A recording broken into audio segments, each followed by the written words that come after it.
धने की जय। जय। पूरे हाँ जय। बंदो सतगुरु बोले। श्री बंदो सतगुरु चरण को करूं प्रेम प्रणाम। अशुभ हरण मंगल करम श्रीदेव चंद्रिनाम।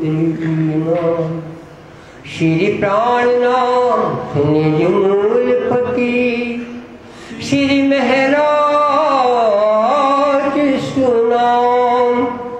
तेज कुंवर श्यामा युगल को पल पल करूं प्रणाम। पल पल करूं प्रणाम। बीतक साहेब।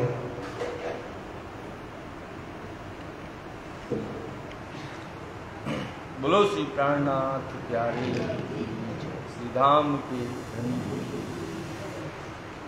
कहे पहले तो इन बेस सो मिलत नहीं सुल्तान। बेस है तुम्हारा बदलो तो सुल्तान सुनाऊं कान। तो सुल्तान सुनाऊं कान। यों करते विचारते। बीतक साहब दिल्ली का वृत्तांत है। दिल्ली का वृत्तांत है। श्री जी साहब ने लाल दरवाजे की हवेली है, वहाँ पर यह अनूप शहर से आए हैं। अब फिर से उन्होंने बोला है कि तुम जाओ शेख सलीमान पीए से जाके मिलो, औरंगजेब से मुलाकात हो। तो लालदास और गोवर्धन भट्ट ये दोनों Sheikh Saliman PA personal assistant secretary to Aurangzeb बादशाह। सेक्रेटरी का ऑफिस होता है, टेबल कुर्सी पे बैठा रहता है। उसका यही काम है कि जो बादशाह से मिलने आते हैं उनको बिठा के उनका काम की दरख्वास्त लेकर के बादशाह से मिलाया जाए। बादशाह ने शेख सलीमान को इसी बात के लिए बिठाया हुआ है, मगर शेख सलीमान है जो अपना पेट भी उसी से पाल रहा है। इससे पहले वो मांग चुका है कुछ हमें सोना बनाने का कुछ देते हो तो दो, मैं मुलाकात कराता हूँ। ये सब पहले आया होगा। वो बात उस वक्त रुक गई। अब की बार जब ये फिर से पहुँचे, बोले भाई आप हिंदू भेष में रहते हैं तो इसमें बादशाह मिलता नहीं है। यदि 1000 रुपया उसको देते तो वो हाँ भर देता। पिए है, कमाई करता है। उसने बोला इसलिए आप भेष बदलोगे तब बादशाह से मुलाकात होगी। कछु ना देखी साथे। और कोई शक और इस पे जो बताया था कि इस तरह का इमाम मेहदी जाहिर होगा तो सारी दुनिया उसके कदमों आएगी, सब दीन उसके कदमों आएंगे। और इस तरह से सब बादशाह सलामत को भी इसमें अपना गर्व मिलना चाहिए, इसलिए इमाम मेहदी से मुलाकात कराना है। तब आपस में कहा। आपस में गोवर्धन लालदास बात करते हैं। अब फिरो इनसे आप है? अब फिरो इनसे आप। अब फिरो इनसे आप। अब हमें लौटना चाहिए लाल दरवाजा छोड़ के। लाल दरवाजा जहाँ से जी साहब रहते, यहाँ पे जगह जगह बदलते थे। कोई जांच पड़ताल होने लगे, कहीं कोई खतरा जी साहब भांप लेते थे तो जगह बदलते थे। लाल दरवाजा कहाँ है इसका मैं आपको आइडिया दूंगा। ये जो लाल किला है, लाल किला के सामने जो सड़क गई है वो चांदनी चौक कहलाता है। सड़क से आप 1.5-2 किलोमीटर दूर चले जाइए, आपको लाल दरवाज़ा मिलेगा। वो गुजरात तरफ के पूरे हिंदुस्तान के लिए वहाँ से कोई आ रहा हो तो वो लाल दरवाजे से क्रॉस करेगा। इधर कश्मीरी गेट है, कश्मीर तक के आने वाले लोग वो कश्मीरी गेट यहाँ पे बना हुआ था 1.5 किलोमीटर उत्तर की ओर। इधर दक्षिण की ओर अजमेरी गेट बना हुआ था, अभी भी बना है। और पूरे राजस्थान भारत के लोगों के लिए है। और पीछे जमुना नदी। इस तरह का ये किला बना हुआ है, लाल किला। पहाड़ पे तो है ही नहीं, लेकिन ये गेट बने हैं जहाँ पहरा 1.5-2 किलोमीटर दूर है। तो अब लाल दरवाजे से श्री साहब जगह बदलेंगे। आए सराय रोहिल्ला खान। सराय रोहिल्ला खान पर आई। सराय रोहिल्ला खान पुरानी बनी हुई है। पहले तो ये धर्मशाला थी, सराय माने धर्मशाला। अब रेलवे स्टेशन, उसका नाम सराय रोहिल्ला खान। आपको जयपुर जाना है, नई दिल्ली से ट्रेन नहीं मिलेगी, निजामुद्दीन से ट्रेन नहीं मिलेगी। कहाँ से मिलेगी? सराय रोहिल्ला खान से मिलेगी। राजस्थान जाने के लिए सराय, ये सब मैं इसलिए बताता हूँ आपको दिल्ली का आइडिया आवे। चारों तरफ 20-20, 30-30 किलोमीटर दूर के हिसाब से उन दिनों भी ऐसा बसा हुआ था। सराय रोहिल्ला खां में धर्मशालाएं हैं। धर्मशाला के कमरे लेंगे। जो उसका मुखिया होगा उसको कुछ लेना देना पड़ेगा, ऐसे ही दे देगा वो। हाँ, बिना लेना देने कहीं काम नहीं होता। वहाँ से जी साहब देंगे, लेना देन करेंगे। उसके बाद सुंदर सा प्यारा आपके सराय रोहिल्ला खां के कमरों में रुक गया। ये कलाम फारसी में करें। ये फारसी में बात कराम किए जाए। जो कुछ शेख जी साहब ने लिखा, शेख मीरा जी का किस्सा लिखा, उसमें शेख जी ये भाषा कौन सी हो? तो बोले भाषा तो रसूल की हो। और फिर और उससे तो दूसरा ये है कि इमाम मेहदी की भाषा हो। अब इमाम मेहदी आ, इस तरह का शेख मीरा जी के प्रश्नोत्तर है, 20-25 प्रश्नोत्तर है, वो हिंदी में बने थे। अब सलाह दी गई इसको फारसी में करो, क्योंकि फारसी ईरान से संबंध है और ईरान शिया लोगों से संबंध है। और ये जो इमाम मेहदी का मुद्दा है ये भी शिया से संबंधित है। सुन्नी बोल देते हैं हमें कोई मेहदी नहीं आना, हाँ झटकार देते हैं। मेहदी तो सबके लिए है, मगर शिया यूं अलग हो जाते हैं और सुन्नी अलग हो जाते हैं। शिया वाले, औरंगजेब भी शिया में ही है, तो फारसी में करने की बात, इसको कन्वर्ट करो, ट्रांसलेट करो फारसी में, तब होवे पहचान। तब फारसी में जब लिख के जाएगा तो उसको पहचान होगी। तब एक मुल्ला फारसी का। अब फारसी कौन करेगा? एक मुल्ला, नाम क्या था उसका? सब भूल गए। कायम नाम का भी आएगा नाम, मगर आपको पहले से याद होना चाहिए, क्योंकि अपन तो 60 के ऊपर हो गए, अपन को कायम मुल्ला का नाम याद क्यों नहीं है? दाल रोटी, रोटी काय की बनती है? कौन से आटे की? बेसन की? बेसन की नहीं बनती, गेहूं के आटे की बनती। क्यों याद है? क्योंकि वो जरूरी चीज है। कायम मुल्ला एक किराए से लिया गया है, उसको तनख्वाह देनी पड़ेगी, महीने के रुपये देने पड़ेंगे। दयाराम ढूंढ के लाया था, वो बतान सुनिए। हुक्म हुआ दयाराम में। दयाराम को हुक्म हुआ, बुलाई ले आओ तिनको। उसको बुला के लाओ, लिखो फारसी में कलाम है। फारसी में कन्वर्ट किया जाएगा। कब लड़के कायम क्यों? लड़का कायम को बुलाया गया, बुलाई आया दयाराम में। दयाराम लेकर आ गया। दिल्ली का रहने वाला है दयाराम, इसलिए वो लाएगा। कोई गुजरात वाले ला देंगे क्या? हाँ, गुजरात जाओ तुम तो वो खाकरा खिलाएंगे गुजरात में, और खुश रहो, और चाय मिलेगी जोरदार। लेकिन दोनों चीजें दिल्ली में नहीं मिलेंगी। दिल्ली में काजू किशमिश मिलते हैं। हाँ, दिल्ली में काजू किशमिश मिलते, कश्मीर से आते हैं। तो ये जो दयाराम है, इसने कायम मुल्ला, दिल्ली का रहने वाला, ब्रह्मशिष्टी है, ला के दिया। राखिया चाकर दे महीना। महीना का चाकर तनख्वाह देनी पड़ेगी। वास्ते लिखने इनका। इंसाफ लिखना है। जो प्रश्नमाला बनाया शेख जी मीर जी का। शेख मीर जी का किस्सा बनाया है। ये प्रश्नोत्तर के बहाने शेख जी साहब ने औरंगजेब शाह कुमार को संदेशा देने के लिए प्रश्नोत्तर के रूप में कुछ 3-4 पन्ने तैयार किए हैं। आप होते तो कहते कौन करे, ये फारसी की बात है, खत्म, छोड़ दो, जिंदगी बीत गई, मर गए, अर्थी निकल गई। और ये ब्रह्मशिष्टी की अर्थी नहीं निकलती। 100 साल को करोड़ों साल के समान जीते, काम करते हैं राज्य के लिए, काम किया है। प्रश्नोत्तर हिंदी में बने थे, फारसी में देखो तैयार हो रहे हैं। संवाद लिखा हुआ है, इनमें सारी हकीकत, सारा वर्णन लगा हुआ है। कवर पेज कैसे बनता है? गोटा देखते देखते जी थक गया, लेकिन कवर पेज को नहीं देखते। जितने गोटा हैं सब में कपड़े का कवर बना हुआ है, गत्ता और कवर है, उसमें गोंद भी लगती है, वो बना के तैयार किया गया।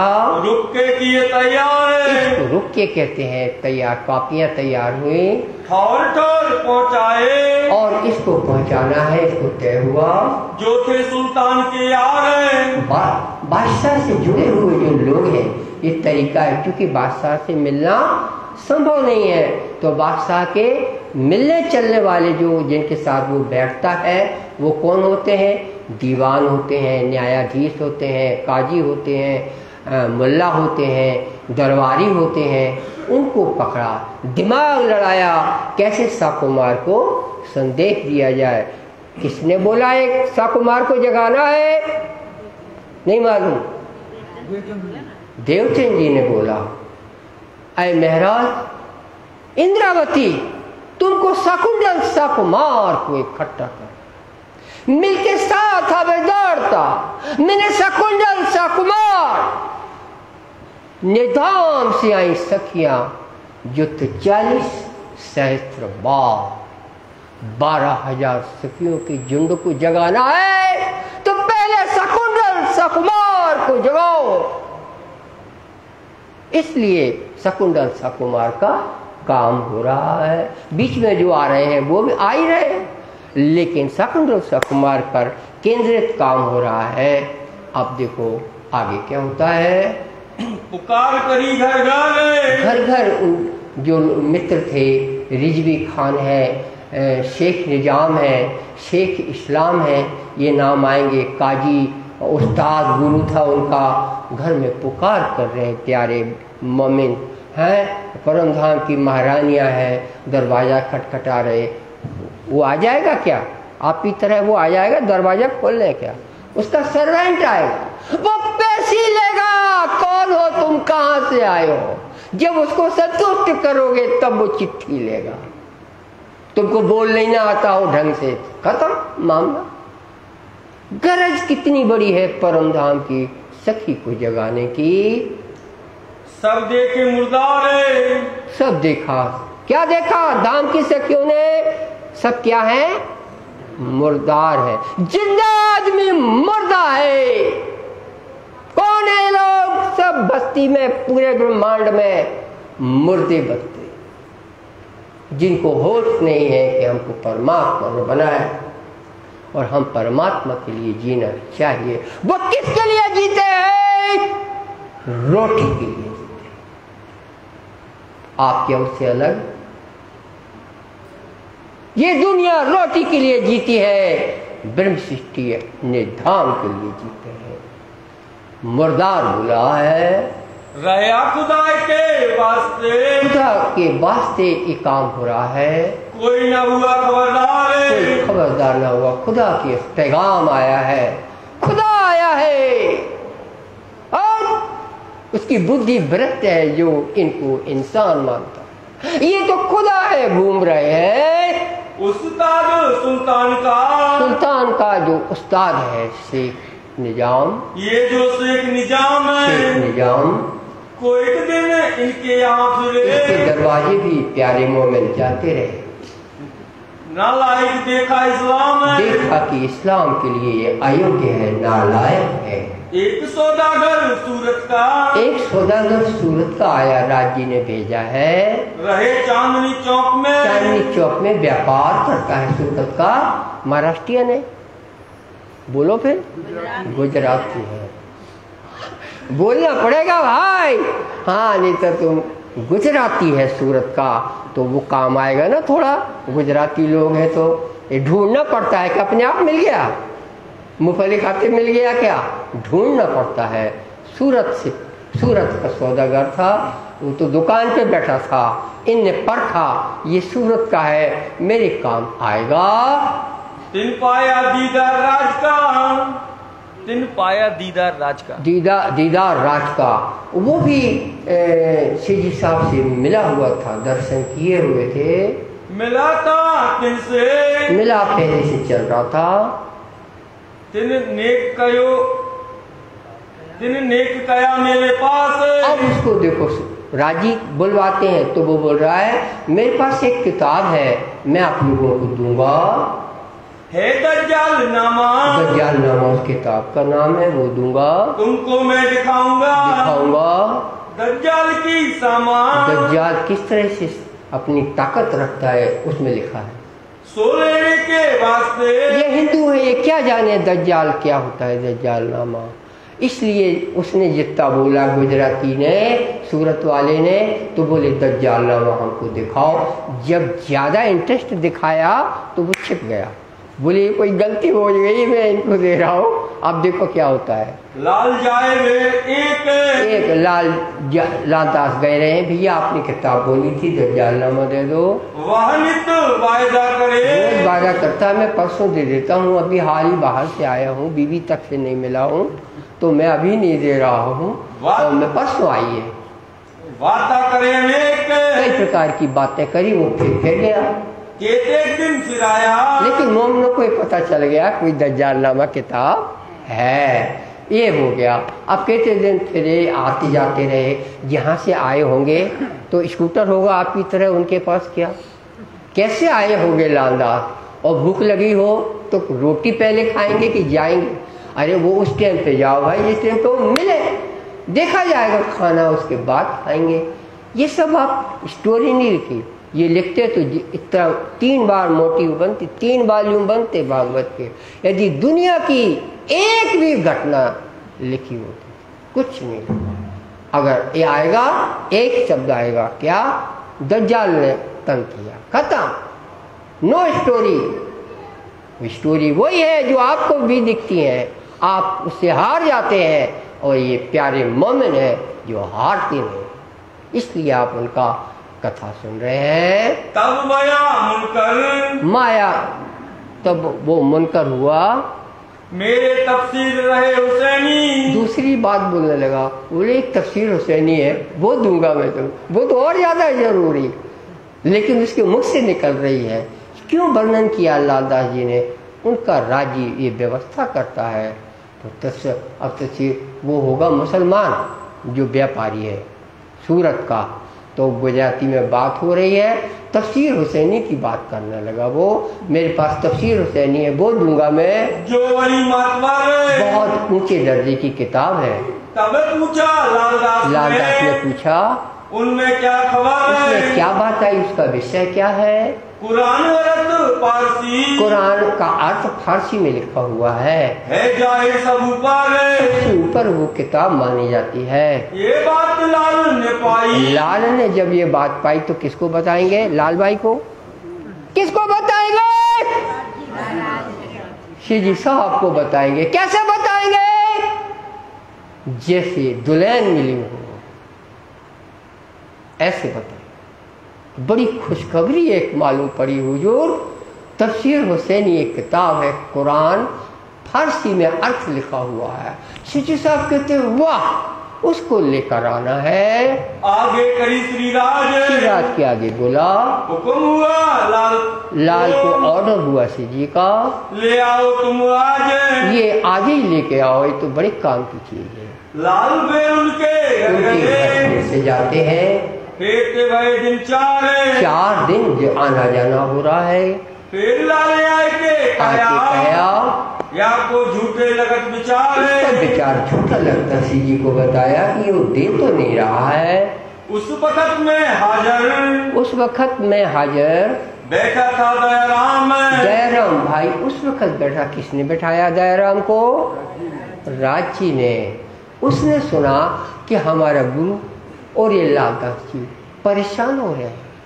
उसने बोला अब मुझे ये काम दे दो, क्यों परेशान हो रहे हैं, ये कौन कर रहा है, राज जी कर रहा है। ने अर्ज करी, दयाराम ने विनती करी, मुझे कहो ये काम मुझे दिया जाए। तब श्री राजे हुक्म श्री राज किया, ने बोला बेशक तुम ये काम करो, तुम ले आओ हुसैनी तफसीर, हुसैनी लेकर आओ। बड़ा चाहे हमको, उसकी बड़ी चाह है, पहुँचे मंजिल मीर, इससे हम अपनी मंजिल को पहुँच जाएंगे। तब हुक्म श्री राज का, राज का हुक्म उसने सिर चढ़ाया। धन्य है चढ़ाया यानी सिर। दयाराम को चढ़ाया सिर, दयाराम चढ़ाया सिर दयाराम दयाराम ने बोला मैं काम कर दूंगा। अपने असनाओ और रहत थे, अब उसने तरीके से काम किया। उसने जो जुड़े हुए थे मुसलमान दयाराम से, उसके थ्रू उसने ये बात जमाई है। 300 का एक काम है, उनको बोला ये वाला काम कर दो, तफसीर हुसैनी ला दो। हमारे असनाओ ने, और क्या बोला उनको कि हमारे कोई और फ्रेंड है बाहर कहीं, उन्होंने मुस्लिम फ्रेंड है, उन्होंने तफसीर हुसैनी मंगाई है, तो इसको आप ला दीजिए। ये व्यवस्था दयाराम ने जमाई।